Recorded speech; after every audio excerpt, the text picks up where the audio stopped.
की कमी गर्मी।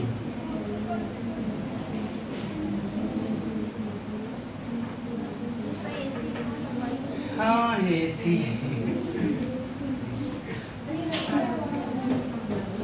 हमारे लिए नहीं सर, अपने लिए लगवा लीजिए। अरे लगवा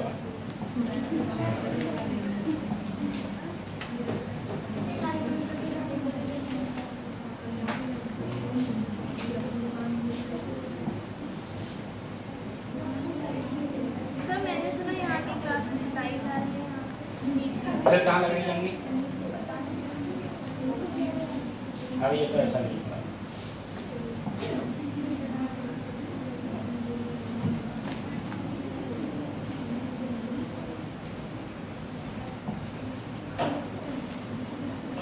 मैं एक काम क्या करूँगा, क्योंकि तुम लोगों में से पता है अधिकतर लोग ऐसे हैं जो जैसे गांव से जो बिलोंग करते हैं, उनका क्या है इंटरनेट का प्रॉब्लम थोड़ा रहता है। और दूसरी बात कि जैसे जो शाम को क्लासेस चलती है, ठीक है, हालांकि कभी कभी चलती है, उसमें क्या है ना, पता ही नहीं चलता है कौन है कौन नहीं है, कितने हैं कितने नहीं है, क्या है क्या नहीं, कोई मतलब ही नहीं किसी प्रकार से। ठीक, तो मैंने एक प्लान सोचा है, अपन क्या किया करेगा कि इस टाइप से, जैसे एक पेज हुआ करेगा, जैसे एक ऐसे पेज होता है ना, जैसे यही है, जैसे यही है, ठीक है, ये डिजिटल बोर्ड है, ठीक है, उसके जैसे तुम्हारा पेपर आया था, तो पेपर, ये जो पेपर मैंने साइन करे थे, उसकी एक तरफ क्वेश्चन इंग्लिश में रखा रहेगा और एक तरफ रहेगा तुम्हारी हिंदी में, जिसमें तुम्हारी इच्छा करे आराम से अपने पढ़ लो। और जैसे क्वेश्चन, जैसे मान लो ये तुम्हारे क्वेश्चन है, इस क्वेश्चन के बाद में, इस क्वेश्चन के बाद में मैं इसमें कर दिया करूंगा तुम्हारा सॉल्यूशन, ठीक है, ऐसे सॉल्यूशन कर दिया। फिर जब एक क्वेश्चन खत्म हो गया, उसके बाद में नेक्स्ट क्वेश्चन, और मैं वो डाल दिया करूंगा यूट्यूब पे, सही है, डाउनलोड करा, मतलब वीडियो बनाई, वीडियो बना के उठा के यूट्यूब पे डाल दी, आराम से यूट्यूब पे तुम देख लो। अगर तुम्हारे एक बार समझ में नहीं आया तो घर से पीछे जाओ, घर से पीछे जाके देखो, घर समझ में नहीं आया कितनी बार पीछे जाके देखो, कोई दिक्कत नहीं है।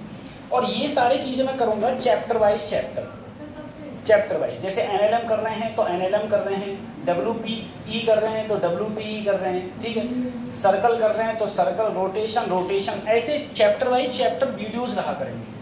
अब एक एक चैप्टर की तुम्हारी कई वीडियोस रहेंगी, जैसे मान लो अगर NLM की मैंने 4-5 वीडियो डाल दी, ठीक है, या WPE की 4-5 डाल दी, ऐसे डाल दी, ऐसे इसकी 4-4, 5-5 वीडियो डाल देंगे। और इसमें जितने क्वेश्चन तुम्हें कराए जाएंगे, जितने भी क्वेश्चन कराए जाएंगे, पूरे के पूरे उसी के आधार पे ही तुमसे नीट पेपर पूछेगा। क्योंकि मैंने बोला था लास्ट टाइम में भी कि इस बार जो नीट का पेपर है ना, वो काफ़ी हार्ड रहने वाला है, काफ़ी हार्ड रहने वाला है। दूसरी बात, आप लोगों को सिर्फ ये लगता है कि नीट का पेपर देने से सिर्फ हम MBBS कर सकते हैं, ऐसा नहीं है। नीट के पेपर से इसमें बहुत सारी, सबसे ऊपर रहता है तुम्हारा MBBS, जो सबसे ऊपर है, ठीक है, MBBS के बाद में रहता है BAMS, फिर रहता है BHMS, फिर रहता है BUMS, ठीक है, ये सब चीज, ये तो डॉक्टरी की डिग्री आ गई। इन डॉक्टरों की डिग्री के बाद में कुछ नर्सिंग भी होती है, जैसे कौन कौन नर्सिंग से लेता है, इसकी नर्सिंग लेता है, जैसे तुम्हारा BHU है, ठीक है, बनारस हिंदू विश्वविद्यालय है जो BHU, उसमें भी नर्सिंग के लिए यहीं से उठाया जाता है। दूसरा तुम्हारा मिलिट्री हो गया, ठीक है, मिलिट्री, आर्मी में जो हॉस्पिटल्स हैं उनमें जो नर्सिंग होती है, वो भी नर्सिंग तुम्हारी नीट के पेपर से ही उठाई जाती है। उसमें मार्क्स देखे जाते हैं, उसकी काउंसलिंग होती है, उसका अलग से फॉर्म भी भरा जाता है। फॉर्म भरने के बाद में नीट के मार्क्स के बेसिस पे वो उठा के आपको नर्सिंग में दे देते हैं। लेकिन यहाँ की जो भी नर्सिंग करते हैं वो सिर्फ गर्ल्स कर सकती हैं, बॉयज़ के लिए ये सुविधा नहीं है। मिलिट्री में, मिलिट्री हॉस्पिटल जितने भी हैं वहाँ पर बॉयज़ के लिए सुविधा नहीं है, जो सुविधा है वो गर्ल्स के लिए है, गर्ल्स इस चीज़ का फॉर्म भर सकते हैं, ये चीज़। दूसरा एक चीज़ और है कि जैसे मान लो अगर आप लोग हो, ज़्यादातर बच्चे, अगर तुम चाहो, एक ऐसे करके आता है जो सोच रहे हैं कि नहीं जल्दी जल्दी अपन को निकलना है, अटल बिहारी वाजपेयी करके आता है, ठीक है, नर्सिंग का, उसमें अगर तुम पेपर देते हो और तुम्हारे अच्छे नंबर आते हैं, ठीक है, तो उसके द्वारा भी तुम गवर्नमेंट कॉलेज से नर्सिंग कर सकते हो। गवर्नमेंट कॉलेज से नर्सिंग का फायदा ये है सबसे पहले तो कि तुम्हारी फीस बहुत कम जाएगी। जो फीस है वो फीस तुम्हारी ना के बराबर जाएगी, और जितनी फीस जाएगी उससे ज़्यादा तुम्हारी स्कॉलरशिप आ जाएगी। पहली चीज़ ये है। दूसरी चीज़ ये है कि अगर तुम किसी भी गवर्नमेंट कॉलेज से कोई भी डॉक्टरी का कोर्स करते हो किसी भी प्रकार से, तो वहाँ पर तुम्हारे जॉब चांसेस बहुत ज़्यादा बढ़ जाते हैं। अब तुम यहाँ प्राइवेट से कर लो, प्राइवेट से करने के बाद में तो बहुत ही कर रहे हैं, तो जॉब चांसेस उतने ज़्यादा नहीं रहते हैं। ठीक है, ये चीज़ है। दूसरी चीज़ ये है, एक एम्स की नर्सिंग होती है बच्चों, ठीक है, उसका भी अलग से पेपर आता है, और वो पेपर दिया जाता है एम्स का लिए। अगर तुम एम्स का पेपर देते हो और एम्स के पेपर में अगर आपका नंबर आ जाता है नर्सिंग में, ठीक है, ये जो एग्ज़ाम है ये ज़्यादा हार्ड एग्ज़ाम नहीं, काफ़ी सरल एग्ज़ाम होते हैं। उसमें अगर आपका नंबर आ जाता है तो आप आराम से अपने एम्स से क्या कर लो, एम्स से नर्सिंग कर लो, और उससे नर्सिंग करने के बाद में तुम वहीं पर चिपक जाओगे, मतलब वहीं पर लग जाओगे।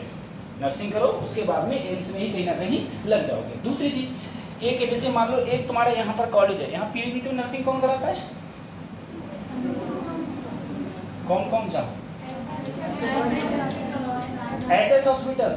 हाँ, जैसे एसएस हॉस्पिटल करा रहा है, तुम्हारा शारदा करा रहा है, ठीक है, शारदा करा रहा है। जेएमबी कराता है? नहीं कराता है, चलो अच्छे को नहीं कराता। ये जो है, आ जाओ, ये जो हॉस्पिटल है बेटा, ये प्राइवेट हॉस्पिटल है, ठीक है, ये प्राइवेट हॉस्पिटल है। ये तुमसे फीस हॉक के खींचते हैं, जितनी इन्हें खींच मिलती है उतनी खींचते हैं। 80,000 90,000 रुपये साल तुमसे खींचेंगे। उसके बावजूद तुमसे पूरी जब तक तुम इनके यहाँ पढ़ोगे, जो भी इनके यहाँ बच्चे ये पढ़ रहे हैं, उन्हें ये लगता है कि हमारे यहाँ बच्चे ये पढ़ रहे हैं, वो पढ़ नहीं रहे हैं, उनके यहाँ काम कर रहे हैं। जो पढ़ रहे हैं उन्हीं को वो हॉस्पिटल की ड्यूटी लगाते हैं, ठीक है। तुम्हारी नाइट की ड्यूटी है, तुम्हारी इवनिंग की ड्यूटी है, तुम्हारी मॉर्निंग की ड्यूटी है, ठीक है। ये ड्यूटी बच्चे वहीं पर ड्यूटी करते हैं, उनको नहीं तो फ्री में नर्सिंग करने का ये बहुत फायदा है। जैसे जेएमडी वाला वो भी नर्सिंग का वो ले ले, बहुत अच्छा रहेगा, उससे नर्सिंग फ्री में मिल जाएंगी आराम से। एक बैच जाएगा, दूसरा बैच जाएगा, तीसरा, आराम से पूरी जिंदगी नर्सिंग फ्री रहती है, ठीक। तो ये चीज़ें हैं। अगर तुम एक कोई प्रतिष्ठित कोई अच्छे कॉलेज से नर्सिंग करते हो, उसका बेनिफिट तुम लोगों को अलग मिलेगा, ठीक है। चलो, अब हम लोगों ने कल बात करी थी पोटेंशियल की, ठीक है। एक तो हमने ई की बात करी थी, ई बराबर फार्मूला होता था हमारा Gm/r², और P बराबर फार्मूला था हमारा माइनस का Gm/r। ये हमारा पोटेंशियल का फार्मूला हुआ करता था। पोटेंशियल को हम लोग work done per unit mass, यानी कि या फिर हम जिस छोटे मास को हम खींच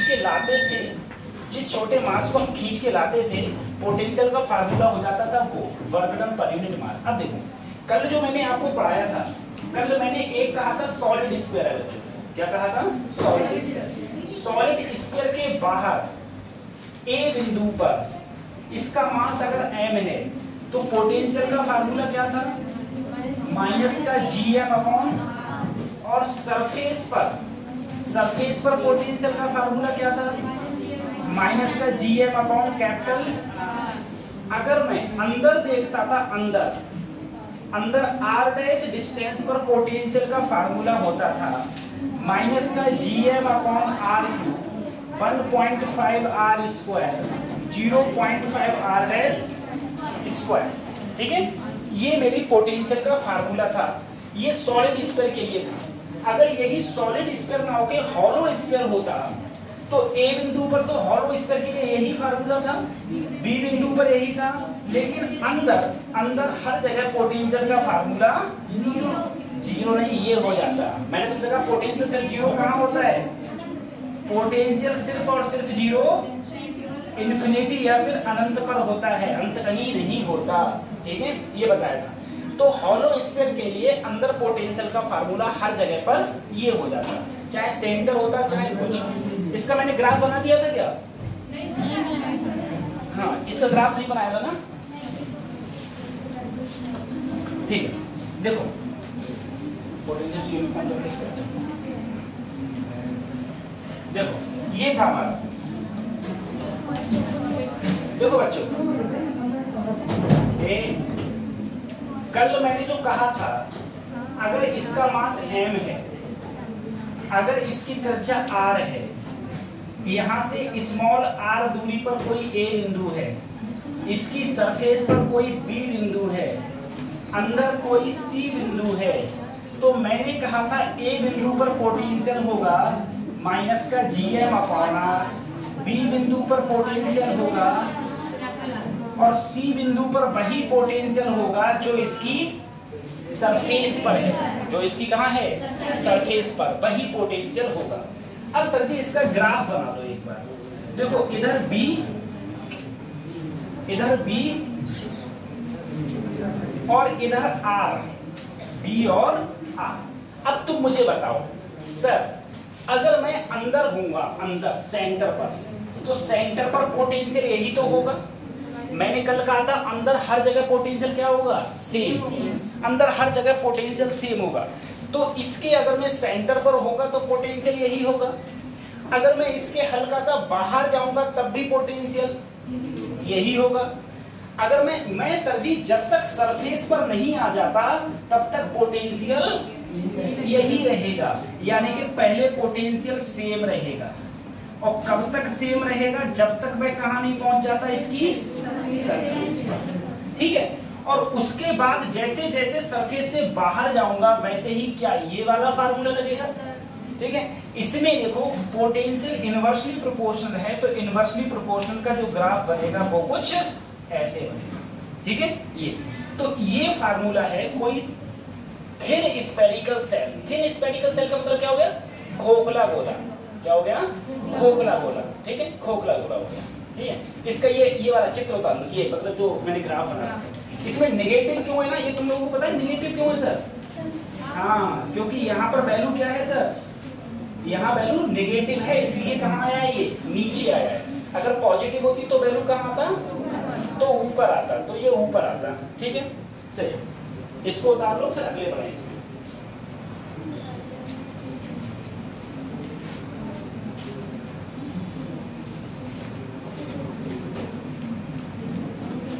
जो मैं वीडियो बना के डालूंगा वो तुम लोग पता है देखते रहना, और जो भी तुम्हारे ऐसे फ्रेंड्स हैं जो और भी हैं जो प्रिपरेशन कर रहे हैं, या हिंदी इंग्लिश में प्रॉब्लम है, या जो बच्चा 11th और 12th में जो कोचिंग नहीं आ पा रहा है उसको भी कहना, उसको देखने के लिए बहुत सारा बेनिफिट मिलेगा।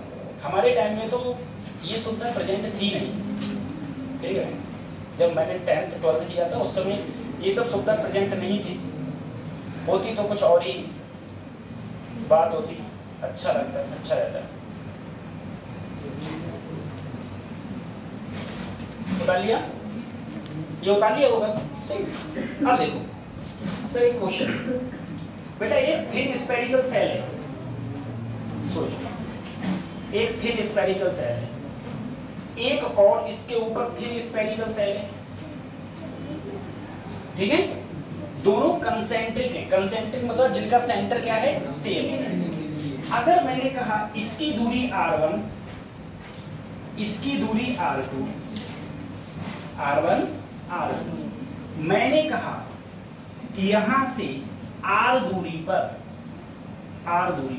इसका मास m1 और इसका मास, यहां से R दूरी पर कोई बिंदु A है, उस A बिंदु पर पोटेंशियल बताओ क्या होगा। क्या याद करना है, पोटेंशियल। तो कल की तरीका देखो, सबसे पहले A बिंदु पर याद करना है ना, सबसे पहले m1 को ले लो। किसको ले लो, जैसे ही तुमने m1 को लिया, ये m1 से बाहर है कि अंदर है, बाहर, क्या है, अगर बाहर है तो सर माइनस का g, m1 का मास m1 और केंद्र से बाहर तक की दूरी कितनी है, हो गया। अब किसे पकड़ूं मैं, m2 को, किसको पकड़ूं, तो माइनस का g m2 से बाहर की अंदर, अरे बाहर है, और बाहर के लिए क्या आ जाएगा, ठीक है। ज्यादा करो तो बच्चों कॉमन ले लो, g m1 कॉमन ले लो, तो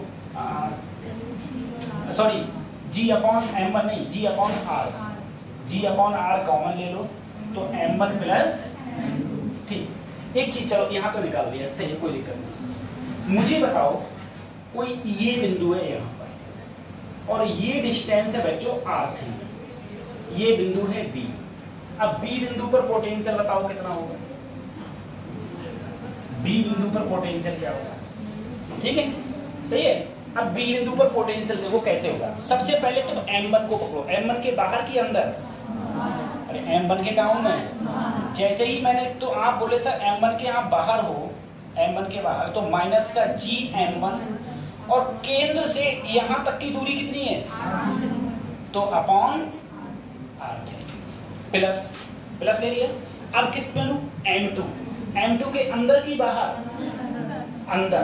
अगर M2 के अंदर हूं और ये कैसा है, खोखला, ये कैसा है, तो किसी भी, अभी देखो इससे पहले मैंने तुम्हें बताया था कि अगर कोई खोखला गोला है उसके अंदर पोटेंशियल वही होगा जो उसकी सरफेस पर होता है, जो उसकी सरफेस पर। देखो एक बार मैं फिर बता रहा हूं तुम्हें, जैसे मैंने ऐसे करा था, मैंने कहा था बताओ बेटा अंदर डिस्टेंस r डैश है, यहाँ पोटेंशियल क्या होगा, तो तुमने क्या लिखा था, तुमने लिखा था सर माइनस का GM और जो इसके बाहर है सरफेस पर है, तो ये रेडियस अगर कैपिटल R थी तो तुमने कैपिटल R लिखा था। मैंने कहा था अंदर हर जगह पोटेंशियल वही होगा जो बाहर है, जो कहाँ है, बाहर है, मतलब इसकी सरफेस पर है, बाहर का मतलब इसकी सरफेस पर है। अब देखो अगर मैं इसके पोटेंशियल लूं तो सर माइनस का G, मास क्या है M2, सर इसका, इसकी सरफेस का मतलब है इसकी रेडियस कितनी है R2। अरे जो पोटेंशियल यहाँ होगा वही अंदर हर जगह होगा, ठीक है, तो वही अंदर, तो B पॉइंट पर कौन सी डिस्टेंस ली जाएगी, R2, कौन सी ली जाएगी, R2, ठीक है, ये हो गया, सही है। उसके बाद में अगर मैं तुमसे कहूँ हाँ इस बिंदु पर, ये बिंदु मैंने कोई C मान लिया, ठीक है, मुझे बताओ पोटेंशियल C पर क्या होगा, इतना निकाल के बताओ, पोटेंशियल C पर क्या होगा। देखो अपनी कॉपी फटाफट, अपनी कॉपी में लिखो फटाफट क्या होगा, C पर पोटेंशियल क्या होगा, C पर पोटेंशियल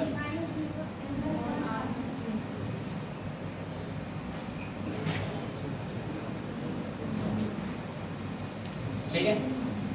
अब देखो बच्चों C पर पोटेंशियल, सबसे पहले मैं M1 के कारण देखूं, M1 के बाहर हूं कि अंदर, M1 के, अरे बाहर सरफेस पर, कहां हूं, अगर सरफेस पर हूं तो माइनस का GM1 और यहां से सरफेस तक की दूरी कितनी है, ठीक है, प्लस।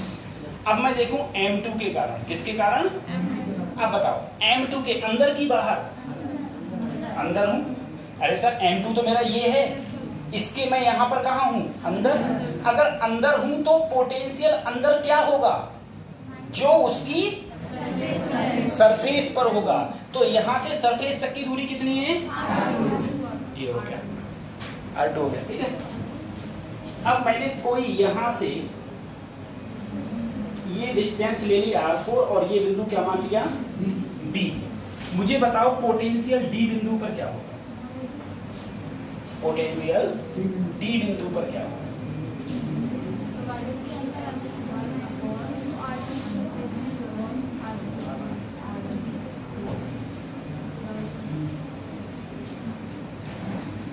आपकी समझ में नहीं आया कैसे हो रहा है, चल रहा है, आ रहा है, तो चलिए बता दिए, समझ में नहीं आया, ठीक है। D बिंदु पर क्या होगा,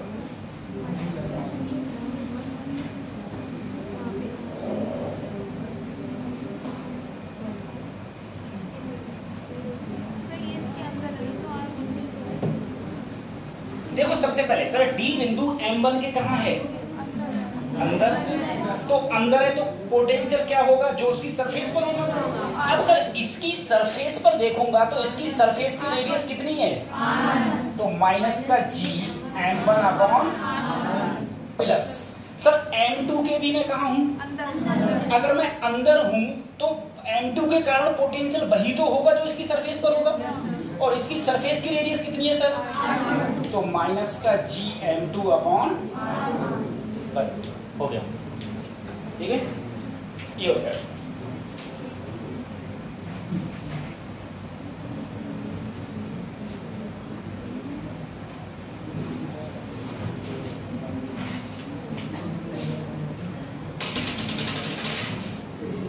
अब पता है इसमें क्या दिक्कत है, इसमें ये दिक्कत है जैसे कल जो स्टूडेंट नहीं आए थे, अब उनके लिए ये समझ में नहीं आ रहा होगा सर जी ये कहाँ से आ रहा है, सही है, कड़ी दर कड़ी चलते रहते हैं। अब आज जो मैं पढ़ाऊंगा इसके बाद में, उसके बाद में जो कल स्टूडेंट नहीं आएंगे उनके समझ में नहीं आएगा।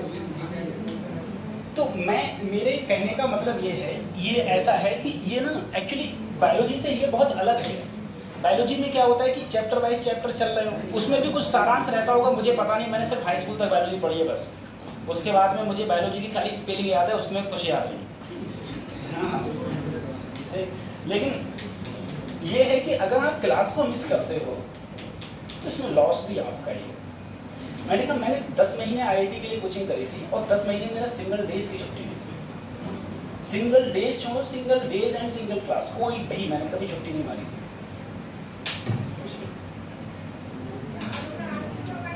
और बच्चे इतनी लगनता से लड़ते हैं, तुम एक अनुमान लगाओ कि एक दिन की बात क्या थी, एक दिन ईद थी, मुझे आज भी याद है, एक दिन ईद थी। तो जिस समय पेपर चलता था, क्योंकि मैंने IIT की प्रिपरेशन करी थी, तो IIT में पहले पेपर वो लेते थे मेंस का 3 घंटे का, फिर 3 घंटे का होता, फिर 6 घंटे के होते थे एडवांस के पेपर, यानी कि पर एक दिन में 9 घंटे पेपर चलते थे। तो मैंने देखा था लगभग 70 से 80% स्टूडेंट ऐसे थे जो मुस्लिम होते हुए उन्होंने नमाज छोड़ दी थी ईद की, और ईद छोड़ दी थी पेपर की। ऐसे बच्चे, और तुम लोगों को पेपर के नाम पे बुखार आ गया था, तब तक मैंने ये कह दिया था पेपर इससे ज़्यादा सरल जिंदगी में हो नहीं सकता। और अगर अब मुझसे पेपर बनवाया गया, ठीक है, तो मैं गारंटी कर रहा हूँ कोई बच्चा 50 नंबर ला के दिखा दे 180 में से, जिसकी बात कर रहा हूँ 180। जिस हिसाब से मैंने तुम्हारा इस साल अभी वो देखा है ना, मुझे लग रहा है तुम लोगों के 50 भी ना होंगे।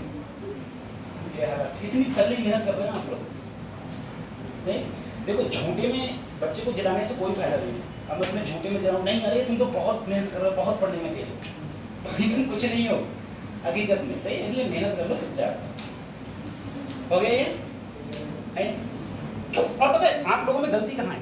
गलती कुछ नहीं, जो मैंने अब तक एब्जॉर्व किया है वो ये है, सबसे पहली चीज़ ये है, क्लास में रेगुलरिटी नहीं होना, सबसे बड़ी बात है। क्लास में रेगुलरिटी है, उसके बाद में दूसरी गलती ये है कि फार्मूला को रिवाइज ना करें। ठीक है, जैसे मैंने तुम्हें बताया, मैंने इससे पहले रोटेशन मोशन पढ़ाया था, अभी तुम्हें सिर्फ हल्का हल्का ये याद है कि बस रोटेशन मोशन पढ़ाया था। ठीक है, तुम्हें हल्का हल्का बस ये याद है कि सर ऐसे होता था, कोई चीज़ ऐसे मूवमेंट ऑफ इनर्शिया होती थी किसी और चीज़ की, ठीक है, इस सॉलिड स्फीयर की, हॉलो स्फीयर की movement of inertia, parallel axis theorem, ये तुम्हें हल्की हल्की याद है, लेकिन तुम्हें थ्योरम नहीं याद है और ना ही तुम्हें मूवमेंट ऑफ इनर्शिया याद है। इसी प्रकार से इससे पहले जब मैंने वर्क पावर एनर्जी पढ़ाया था, तो तुम्हें वर्क पावर एनर्जी में सिर्फ इतना याद रहेगा कि हाँ वर्क पावर एनर्जी कोई चैप्टर पढ़ा था, उसके बाद में कुछ याद नहीं रहा। नहीं, और जब वर्क पावर एनर्जी पढ़ रहे थे सारे फार्मूला याद थे, रोटेशन मोशन पढ़ रहे थे सारे मूवमेंट ऑफ इनर्शिया तुमको याद थे, सारे फार्मूलाज याद थे। वो सब क्यों भूल गए? क्योंकि आपने प्रैक्टिस नहीं करी। और फिजिक्स मांगती है, फिजिक्स का हर सब्जेक्ट प्रैक्टिस मांगता है। और बायोलॉजी में बता रहा हूँ, बायोलॉजी में आप लोग को ये इतनी तेज याददाश्त हो जाए आपकी कि अगर आपको एक लाइन लिख दी जाए बोर्ड पर, तो आप ये बता दो कि ये उस चैप्टर की लाइन है, ठीक है, और किसी पेज में ऊपर आती है कि नीचे आती है कि बीच में आती है। इतना तगड़ा करो बायोलॉजी, क्योंकि बायोलॉजी में 360 में से 350 प्लस नंबर लाओ तब कल्याण होता है। 360 में से, यानी कि मुश्किल से 1-2 क्वेश्चन गलत करो तो करो, और पूरा पेपर NCERT से आएगा। जो अंशु सर पढ़ा रहे हैं कतई तुम उतना तैयार कर लो बस, कतई बाहर कतई कुछ मत पढ़ो, ना किसी का दिया हुआ पढ़ो, ना किसी का नोट्स पढ़ो, कुछ मत पढ़ो, सिर्फ उतना तैयार कर लो। 360 में 360 नंबर ले आओगे, क्योंकि उनके पढ़ाए हुए एक बच्चे के 355 नंबर आए। 355 में एक क्वेश्चन गलत हो गया था, 355 नंबर। चलो मैं इसके अगले बढ़ता हूँ।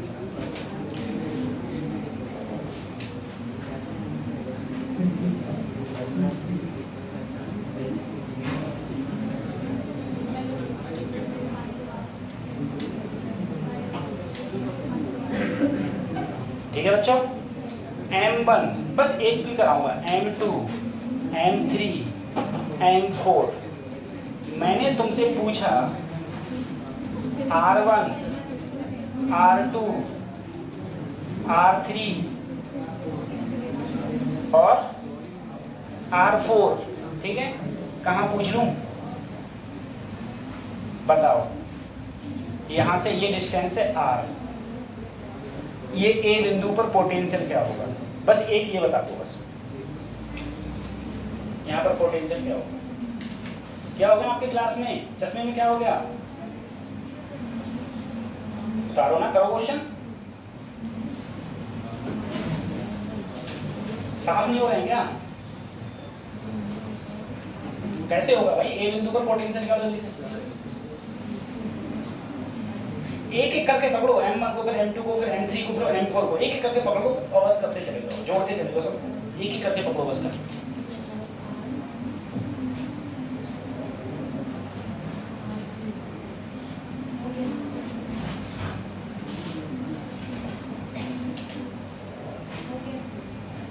एक एक करके पकड़ो, चलो पकड़ लिया, बना लिया है।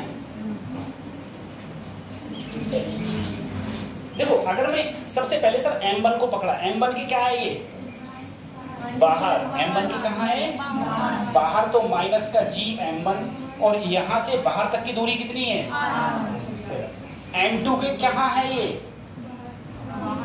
M2 के भी कहाँ है, बाहर, तो यहाँ से बाहर तक की दूरी कितनी है, ठीक है। M3 के ये सर, M3 के ये अंदर, तो M3 के कारण इसके अंदर वही तो पोटेंशियल होगा जो इसकी सरफेस पर होगा, और सरफेस की रेडियस कितनी है, R3। M4 के भी कहाँ है ये, अंदर, तो वही तो होगा जो इसकी सरफेस पर होगा, और इसकी रेडियस कितनी है, अपॉन R4, बस हो गया, पोटेंशियल आ गया, ठीक है, पोटेंशियल आ गया। जेई में इससे अगले भी पूछा जाता है, जेई में इससे अगले पता है क्या करते हैं, जेई में इससे अगले ये करते हैं, वो किसी को एक को अर्थ से कनेक्ट कर देते हैं, फिर कहते हैं कि बताओ यहाँ पर पोटेंशियल कितना होगा, ठीक है, या वो चार्ज में ज्यादा रहता है, मास में इसमें इतना नहीं, हो गया, वो चार्ज में रहता है इसमें। अच्छा वो सब छोड़ो, एक बार बताओ बच्चों, तुम में से तुम बताओ, तुम चारों बताओ, मेरा पोटेंशियल कितना है अर्थ के रिस्पेक्ट में, -GM अपॉन, मेरा पोटेंशियल है -GME अपॉन R, ठीक है, G तो G हो गया, अर्थ का मास ME, और अर्थ के सेंटर से मेरी डिस्टेंस R, ये मेरा पोटेंशियल, ठीक है, चलो हो गया ये, ठीक, अगले बढ़े।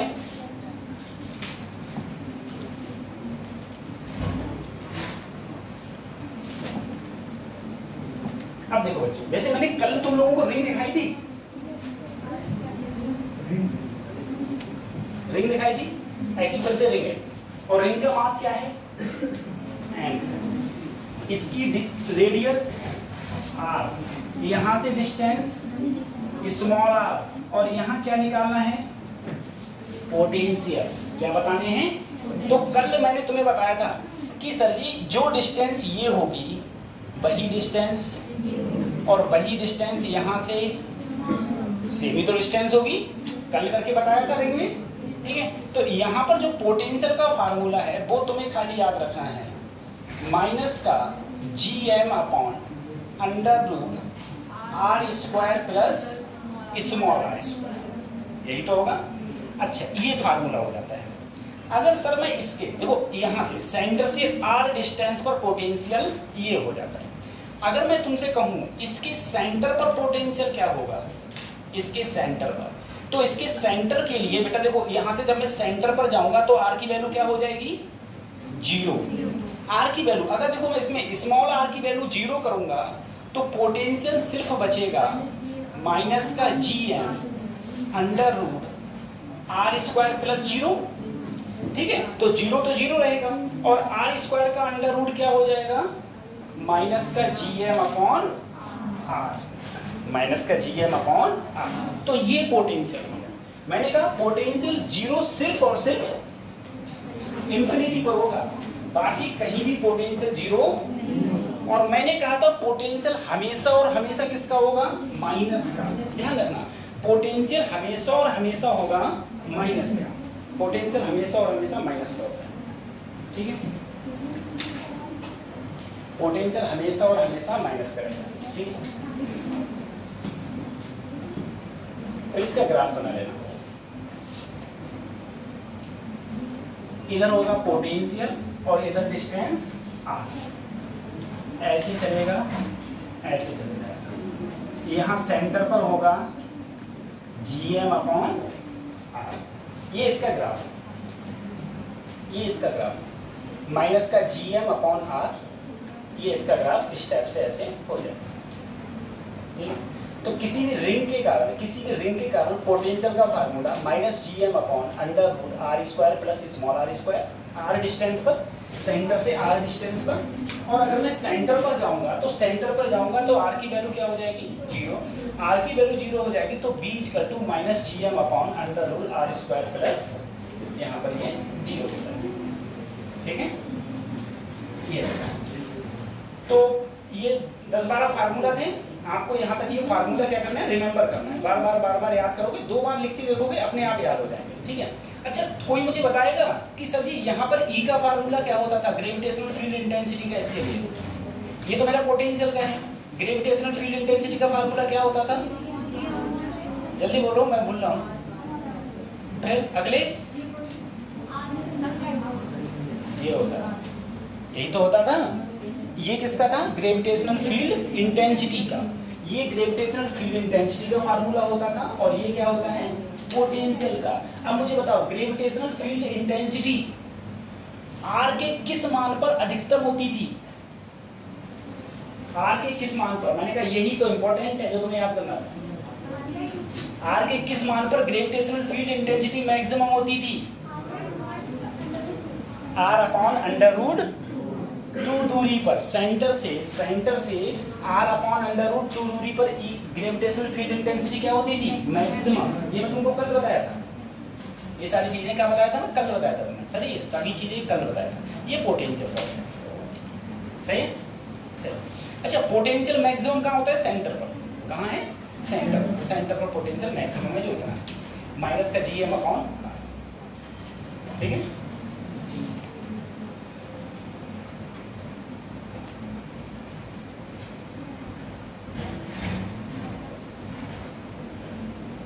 जल्दी हाथ चला करो, जल्दी।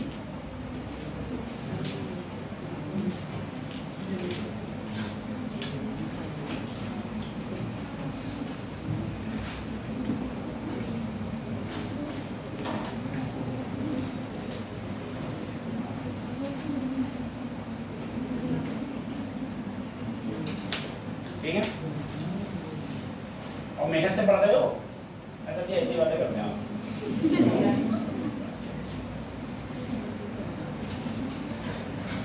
तुम बताओ, पीछे चारों, एक महीने में कितने दिन होते हैं, तुम चारों बताओ कितने होते हैं, एक महीने में कितने दिन होते हैं, 28 भी होते हैं, 29 भी होते हैं, 30 होते हैं, 30 से ज्यादा 31 होते हैं, 31 से ज्यादा 31 से ज्यादा। अगर एवरेज माना जाए तो 30, ठीक है, एवरेज माना जाए कितने होते हैं, 30 होते हैं। बता लिए, बेटा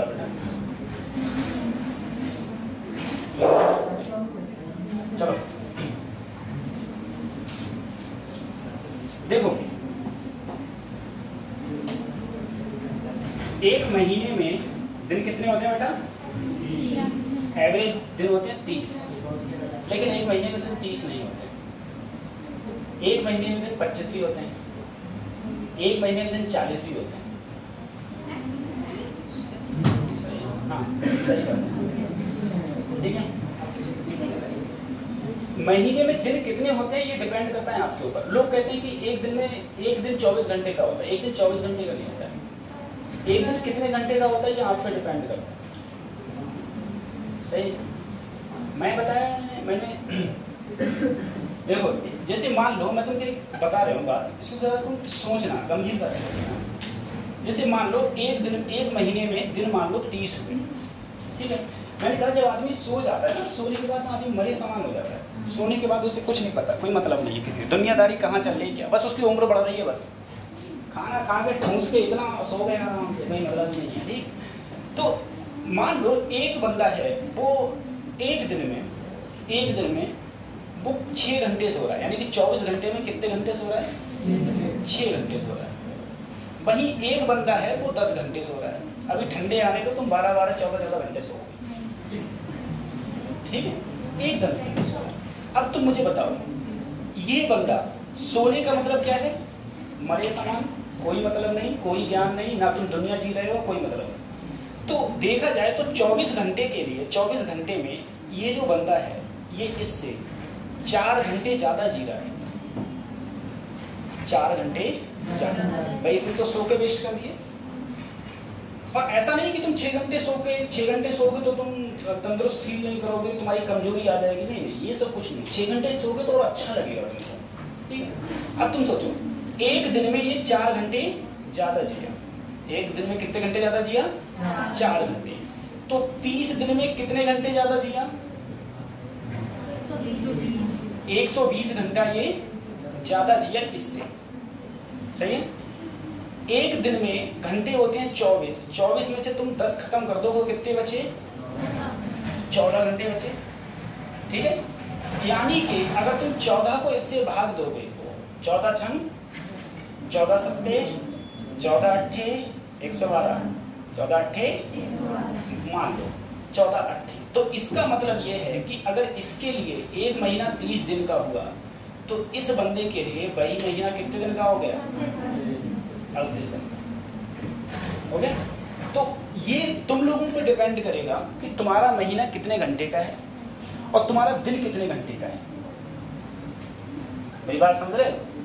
अब ये भी तुम लोगों पे डिपेंड करेगा तुम कितने रील्स देख रहे हो, है ना।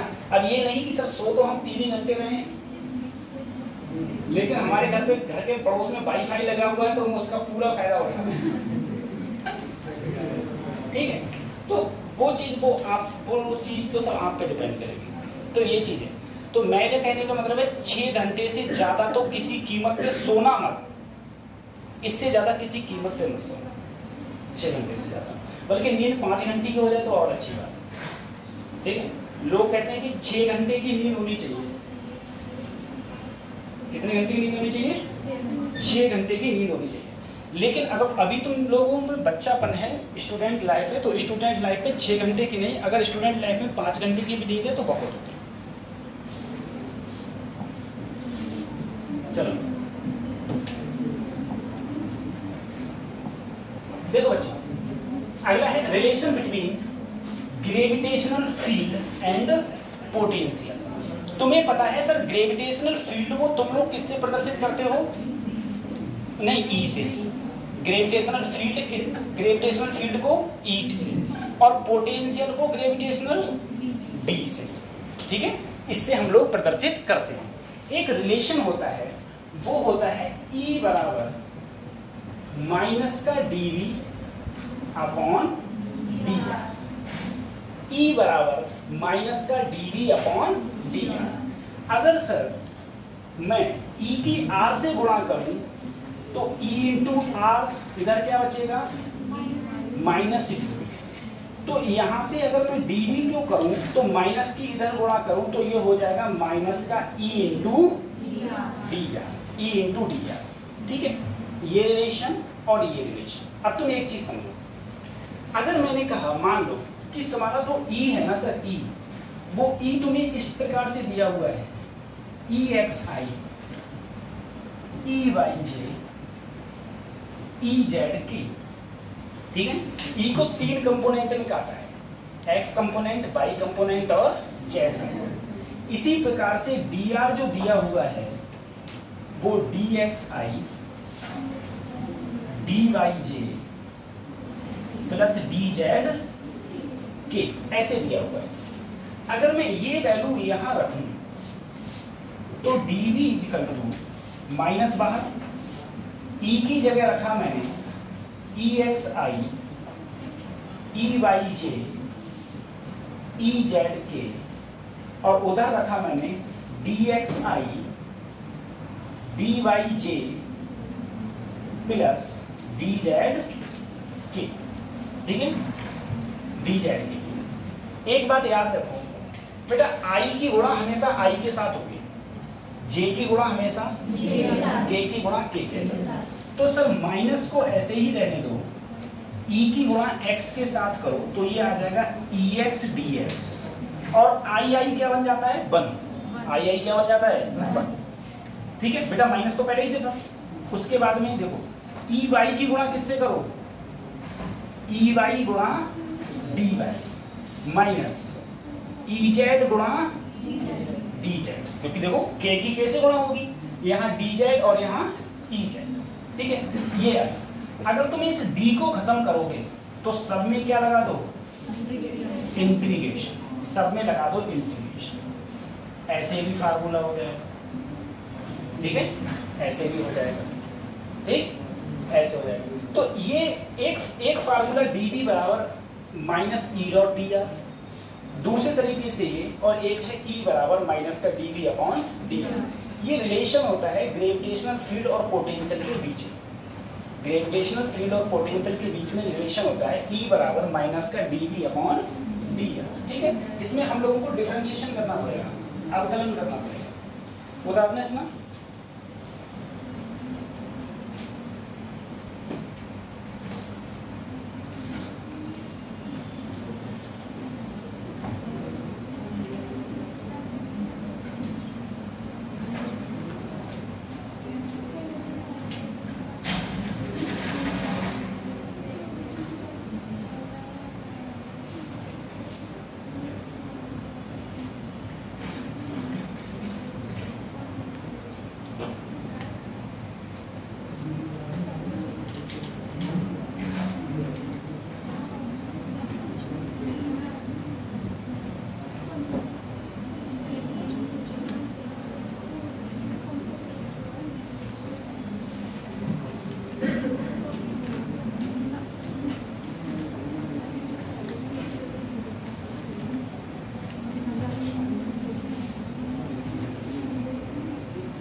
उतार लिया, नहीं उतार पाए, चलो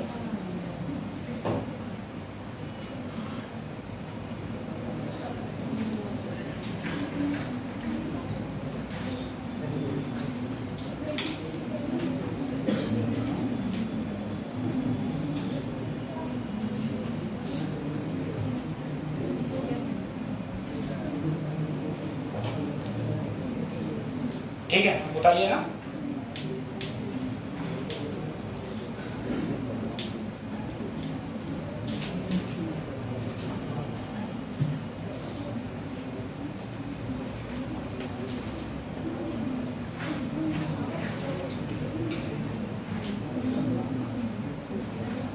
बता दिया। देखो एक ही क्वेश्चन था इस टाइप से तुमसे क्वेश्चन पूछा जा सकता है। अब देखो इस क्वेश्चन को सबसे पहले तुम्हें देखो क्वेश्चन में क्या दिया हुआ है, पोटेंशियल, अरे बी दिया हुआ है, और तुमसे पूछ क्या रहा है, ई, तुमसे क्या पूछ रहा है।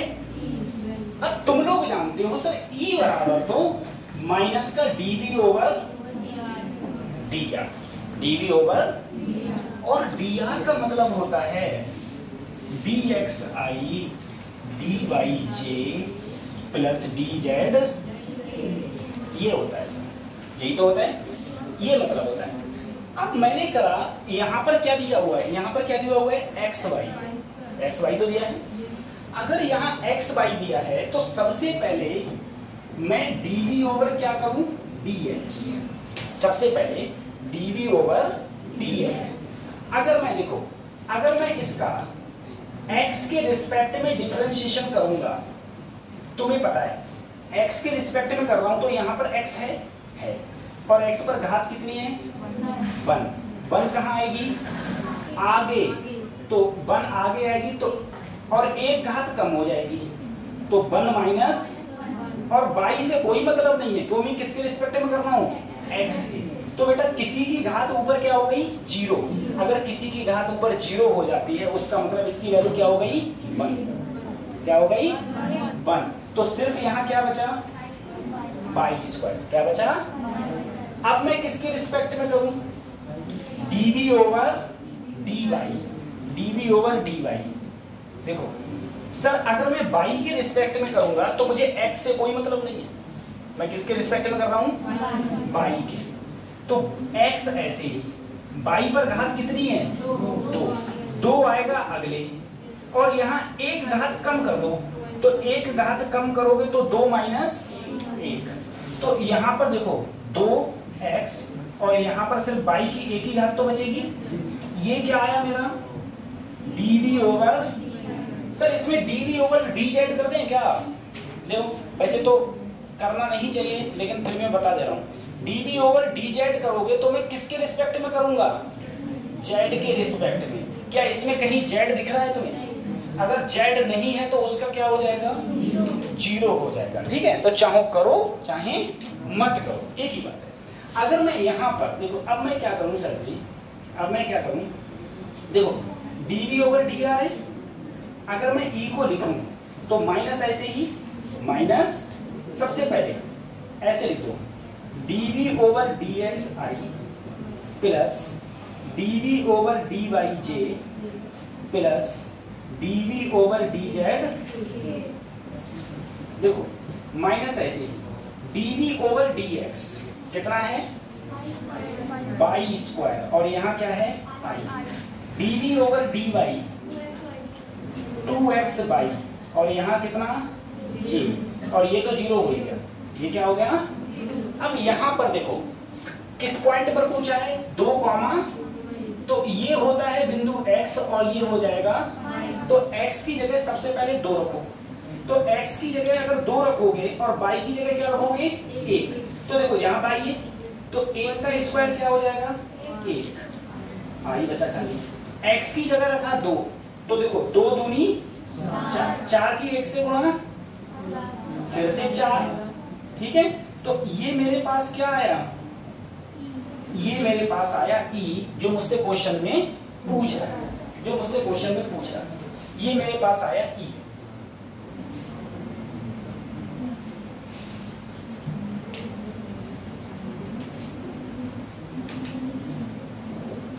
ये e आया, ठीक है।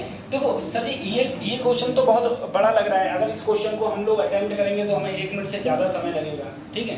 ऐसा नहीं है, अगर आप इसी क्वेश्चन की इस टाइप के क्वेश्चन की 4-5 क्वेश्चन की प्रैक्टिस कर लोगे तो यही क्वेश्चन आपको 30 मिनट्स में होगा, 30 सेकेंड में, ठीक है। क्योंकि फिर आप ये सब ज़्यादा नहीं लिखोगे, आप डायरेक्ट ऊपर डिफरेंशिएशन करोगे। सबसे पहले तुम x के रिस्पेक्ट में करोगे तो तुम कहोगे y²i, फिर तुम y के रिस्पेक्ट में करोगे तो तुम लिखोगे 2xy, बस इतना लिखोगे डायरेक्ट, और लिखने के बाद फटाफट इसके मान डालोगे और मान डाल के तुम्हारा आएगा i प्लस 4j, और तुम कहोगे सर जी अगले माइनस लगता है, लो हो गया आंसर। इतनी देर में क्वेश्चन करोगे आप इसका, ठीक है। लेकिन ये इतनी, अब तुम सोचो इतनी चीज लिखने के बाद आंसर आया और यहाँ पर इन 2 लाइनों में आंसर आया, तो इस यहाँ से यहाँ तक पहुँचने के लिए आपको क्वेश्चन सॉल्व करने पड़ेंगे, सही है। और जब क्वेश्चन सॉल्व करोगे तभी तुम्हारी क्वेश्चन की प्रैक्टिस बढ़ेगी और तभी तुम क्वेश्चन 30 सेकेंड या 1 मिनट के अंदर अंदर क्वेश्चन कर पाओगे। अगर किसी क्वेश्चन में कोई क्वेश्चन को 1 मिनट से ज्यादा टाइम देना ही नहीं है, बहुत है तो 1.5 मिनट से ज्यादा टाइम नहीं देना है। अगर तुम्हें लग रहा है ये क्वेश्चन मेरा 1.5 मिनट से ज्यादा खा जाएगा, करो मत, अगले बढ़ दो, क्वेश्चन ही को मत करो अटेम्प्ट, अगले बढ़ दो चुपचाप, तो उसमें तुम्हें ज्यादा फायदा हो जाएगा। बता लिया?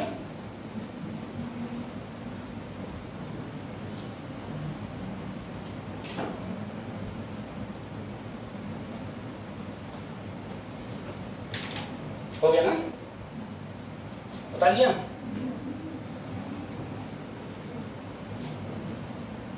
आपने उतार लिया?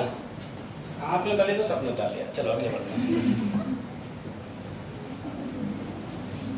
अब देखो सर, दुनिया में हर चीज के पास एनर्जी है, ठीक है, एनर्जी है। जैसे ग्रेविटेशनल पोटेंशियल है उसी प्रकार से ग्रेविटेशनल पोटेंशियल एनर्जी है। मेरे पास में जितनी एनर्जी है, मेरी बात सुनो, सबसे पहले देखो पोटेंशियल जीरो कहाँ होता है? इन्फिनिटी पर। कहाँ जीरो होता है? इन्फिनिटी पर। मेरा पोटेंशियल है, तुम बोले है, मैंने कहा मेरा पोटेंशियल कितना है, तो तुम बोले सर जी माइनस का GM अपॉन, अरे यही तो मेरा पोटेंशियल बोले सर जी तुम्हारा पोटेंशियल इतना है, माइनस का GME अपॉन। मैंने कहा ठीक। अगर तुम मुझे, अगर मैं कहूं पोटेंशियल से ही क्या आई है? Potential energy.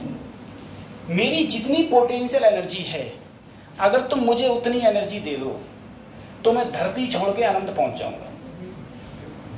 मैं क्या तुम सब, मैं कोई अनोखा थोड़ी नहीं हूँ, मैं धरती छोड़ के क्यों जाऊँ भाई? तो मैं कह रहा हूँ दुनिया में कोई भी चीज होगी, कोई भी चीज, ठीक है, उसने धरती से कर्जा ले रखा है, और धरती जो कर्जा ले रखा है वो उस कर्जे के चक्कर से उसकी जो एनर्जी है ना वो ऋणात्मक है। ऋणात्मक का मतलब क्या है? निगेटिव। अगर उसने वो कर्जा चुका दिया तो वो धरती से अनंत पर पहुंच जाएगा, ठीक है। हाँ, और वो कर्जा चुकता है मरने के बाद, पहुंच जाते हो आराम से अनंत। ठीक, चलो अब इसको बात बताऊंगा मैं, ऐसी ही है कि हालांकि चीज है क्या, ठीक है। कर दो साइन, खींच लो बराबर photo.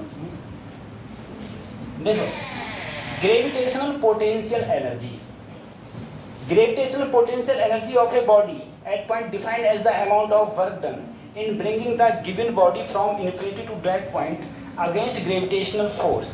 The change in potential energy of the system corresponding to the conservation of internal force F is given du equal to minus F dot dr। Sir इसका मतलब क्या है? इसका मतलब ये है सिंपल सा कि मेरे पास ये धरती है, ये धरती, इस धरती से अगर मैं अनंत पर हूं, अनंत पर कोई मास है m, अगर मैं इस अनंत से किसी चीज को ऐसे लाते लाते लाते लाते, मतलब मान लो मैं यहां तक ले आया, और धरती से और यहां तक लाने में जो दूरी है वो कितनी है मेरी? r है। अनंत से यहां तक कितनी दूरी रहेगी अब मेरी? r। तो यहां से यहां तक लाने में कुछ ना कुछ मैंने कार्य किया। क्या किया? कार्य। वो कार्य ही तुम्हारा क्या कहलाएगा? पोटेंशियल। क्या कहलाएगा? Potential energy. अब जल्दी पल्ले नहीं पड़ा। देखो मैंने तुम्हें ग्रेविटेशनल फोर्स पढ़ाया था, मैंने कहा ये चीज है ग्रेविटेशनल फोर्स। मैंने कहा था ये मान लो धरती पर रखी है और इसे मैंने उठा के यहाँ ले गया, तो मैंने कुछ कार्य किया, कार्य किया, कार्य किया। तो कितना कार्य किया ऊपर की ओर जाने पर? Work done by gravitational force कितना होगा? मैं इसे h ऊंचाई पर ले गया, work done by gravitational force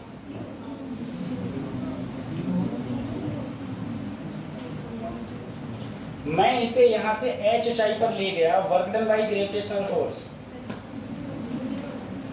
कल कितने लोग मेरी क्लास ले रहे थे? मुझे समझ नहीं आ रही है। रात में कल कितने लोगों ने क्लास ली थी मेरी? कितने लोग थे? 10-12 तो थे ही हैं।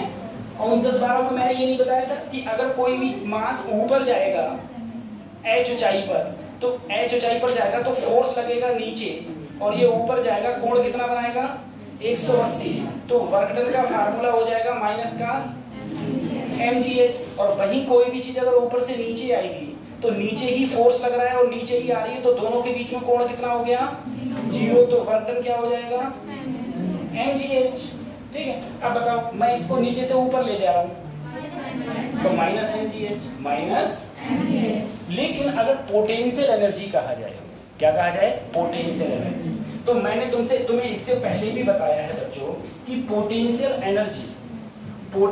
एनर्जी हमेशा माइनस वर्क डन होती है, माइनस वर्क डन, ठीक है, माइनस वर्क डन। अगर मैं इसे ऊपर ले गया हूं तो वर्क डन मैंने कितना किया? Minus mgh, minus mg।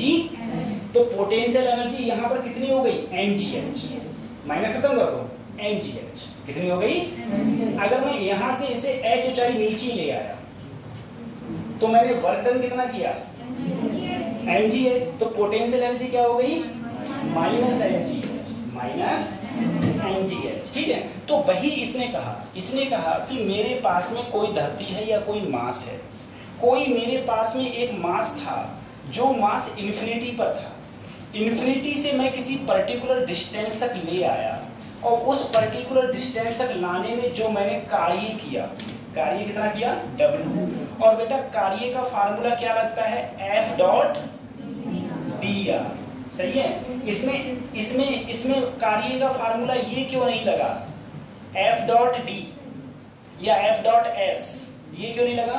क्योंकि फोर्स कांस्टेंट नहीं है, यहाँ फोर्स चेंज हो रहा है। ठीक है, फोर्स चेंज हो रहा है। तो मैंने कहा वर्क डन मैंने इतना किया, तो जो मेरी पोटेंशियल एनर्जी होगी, पोटेंशियल एनर्जी, तुम बोले पोटेंशियल एनर्जी, वर्क डन मैंने किया F dot dr, F dot dr।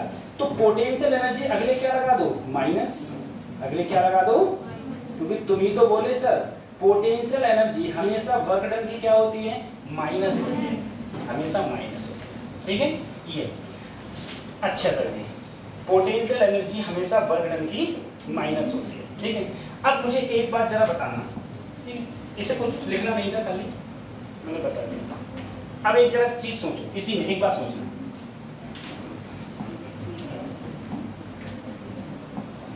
बेटा B इक्वल टू क्या होता है?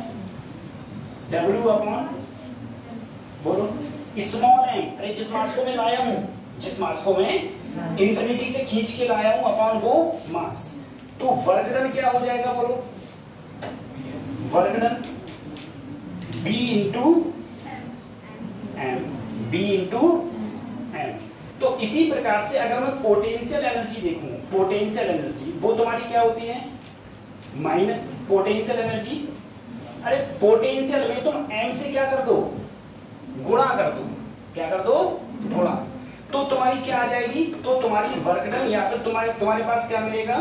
पोटेंशियल एनर्जी मिलेगा। या तुम ऐसे समझो, सबकी बात 100 की बात एक, तुम एक बात समझो कि सर अगर यहाँ कोई मास है जो कितना है? m1, यहाँ पर कोई एक मास है जो है m2, दोनों के बीच की जो दूरी है वो तुमने क्या ले ली? हाँ। तो इन दोनों की जो ग्रेविटेशनल पोटेंशियल एनर्जी होगी, ग्रेविटेशनल पोटेंशियल एनर्जी वो होगी माइनस का g, इसका मास m1, इसका मास m2, इन दोनों के बीच की दूरी बस। ग्रेविटेशनल पोटेंशियल एनर्जी, पोटेंशियल में सिर्फ m से गुणा कर दो। जैसे मैंने कहा बताओ मेरा पोटेंशियल कितना है, तो तुम बोले सर तुम्हारा पोटेंशियल तो Gme अपॉन, मैंने कहा बिल्कुल ठीक है। अब मैंने कहा मेरी पोटेंशियल एनर्जी कितनी है, तो जैसे पोटेंशियल था तब तक ये था, जैसे ही मैंने एनर्जी पूछी मेरे मास से गुणा कर दो, ये पोटेंशियल एनर्जी। ठीक है, पोटेंशियल में सिंगल एम रहता है और एनर्जी में दोनों एम आ जाएंगे, यानी कि दोनों एम आ जाएंगे। अटेंडेंस लगा दी,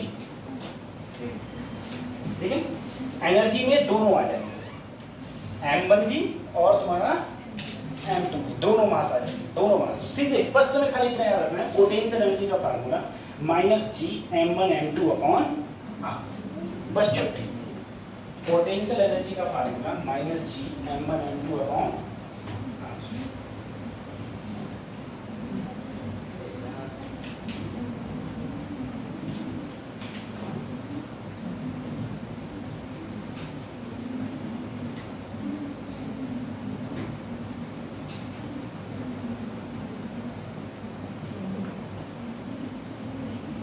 ठीक है, बस इतना याद है। बता लिया क्या बोला मैंने बोला ग्रेविटेशनल पोटेंशियल एनर्जी क्या होती है? Gravitational potential energy, gravitational potential energy होती है पोटेंशियल गुणा मास। पोटेंशियल बच्चों क्या होता था, माइनस का जी एम अपॉन आर और साथ में एम से गुणा कर दो। अगर ये m1 है वो m2 है, यही तो होता है। बस पोटेंशियल को मास से गुणा कर दो, तुम्हारी क्या आ जाएगी, पोटेंशियल एनर्जी।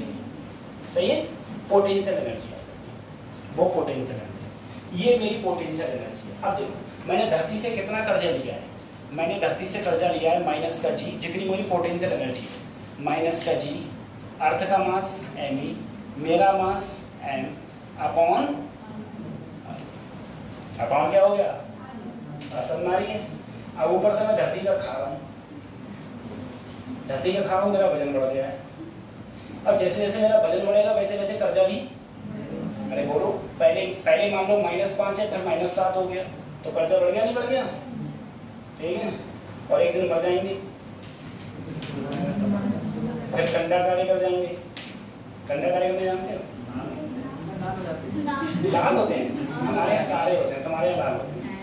लाल तो कंडे पहले से ही होते हैं, काले होते हैं, काले होते हैं शमशान घाट में, ठीक है। शमशान घाट ले जाके आग लगा दो, हो गए, ठीक है। फिर मेरा मास क्या हो जाएगा, 0। मेरा मास 0 तो ग्रेविटेशन फिर 0 होगा, फिर मैं धरती के कर्ज से मुक्ति पाऊंगा, ठीक है। ऐसे ही थोड़ी ना सुनील शेट्टी ने कहा था धरती मेरी माँ है। सुनील शेट्टी ने कहा था, नहीं कहा था, धरती मेरी माँ है। चल में कर्जा था, उस दिन उसने क्या किया था, मेरी क्लास में थी और उसे पता चल गया था कि मेरे ऊपर धरती का कर्जा है। और जैसे उसे बोला धरती का मेरे ऊपर कर्जा है, तो उसने फिर डायलॉग मार दिया, बोला धरती मेरी माँ है, मैं इसका कर्जा चुकाया, अभी बेचारा चुकाई रहा है, बड़ा खत्म ना होगा इसमें, ठीक है, सही है। अब देखो बच्चों, सर जी अगर मैं मान लो मेरे अंदर जो मास, मेरी जो पोटेंशियल एनर्जी है, तुम बोले सर तुम्हारी पोटेंशियल एनर्जी ये है। अगर मैं इतनी एनर्जी, मैंने जी का मान निकालना डाला, मैंने एम का मान डाला, मैंने मेरा मास डाला, मैंने पृथ्वी की त्रिज्या डाली, तो कोई ना कोई वैल्यू तो आएगी। उतनी जो एनर्जी आएगी, उतनी एनर्जी अगर तुम मुझे प्लस में दे दो, एनर्जी तो देखो बेटा किस में आएगी, माइनस में। अगर तुम उतनी एनर्जी मुझे प्लस में दे दो, तो मैं धरती छोड़ के अनंत पहुंच जाऊंगा। धरती छोड़ के कहां पहुंच जाऊंगा, अनंत। क्यों सर जी, कैसे, देखो मैंने कहा मान लो, ठीक है, मान लो इन सबको जोड़कर एनर्जी आई 10⁻⁷। किस में आई, माइनस में आई। तुमने इतनी ही एनर्जी मुझे किस में दे दी, प्लस में, तो मेरी कुल एनर्जी कितनी हो गई, 0। एनर्जी 0, इसका मतलब पोटेंशियल, और पोटेंशियल 0 कहाँ होता है, अनंत पर। तो मैं कहाँ पहुंच जाऊंगा, अनंत पर, ठीक है। चीज कहाँ पहुंच जाएगी, अनंत पर पहुंच जाएगी, ठीक।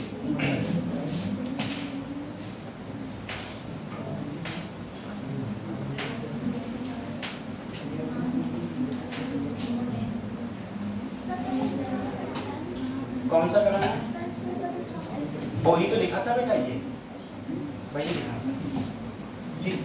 अब देखो अगर सर जी कई पार्टिकल्स हों, जैसे मान लो एक पार्टिकल ये है m1, एक पार्टिकल है m2, एक पार्टिकल है m3। देखो ये पार्टिकल है, सही है, ये पार्टिकल, ये दूरी r1, ये दूरी r2, ये दूरी।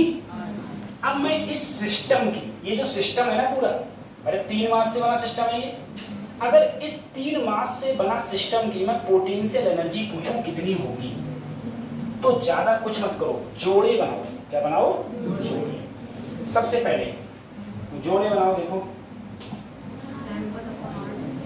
देखो बच्चों, 1 जोड़ा, 2 जोड़ा, और ये और जोड़े बन सकते हैं क्या, 3 ही बन सकते हैं। कितने बन सकते हैं, 3 जोड़े बने। अब देखो सर, पहला जोड़ा, तो सबसे पहले तो माइनस का जी, इसका मास, इसका मास, दोनों के बीच की दूरी, ठीक है, प्लस दूसरा जोड़ा m1 m3 r2, तीसरा जोड़ा g m2 इस पूरे सिस्टम की पोटेंशियल एनर्जी ये है, इस पूरे पोटेंशियल सिस्टम की पोटेंशियल एनर्जी ये है। अगर तुमसे सिस्टम की पोटेंशियल एनर्जी का फार्मूला पूछेगा क्या हो जाएगा, तो तुम सबसे पहले उसके जोड़े बनाओ, ठीक है। और कितने जोड़े बनेंगे इसका फार्मूला मैं लिखवा दे रहा हूं। कितने जोड़े, कितने सही लिखा है? ये इधर वाली मात्रा लगेगी, अच्छा यही है तो सही। कितने जोड़े बनेंगे, कितने जोड़े बनेंगे, उसका फार्मूला होता है कितने जोड़े बनेंगे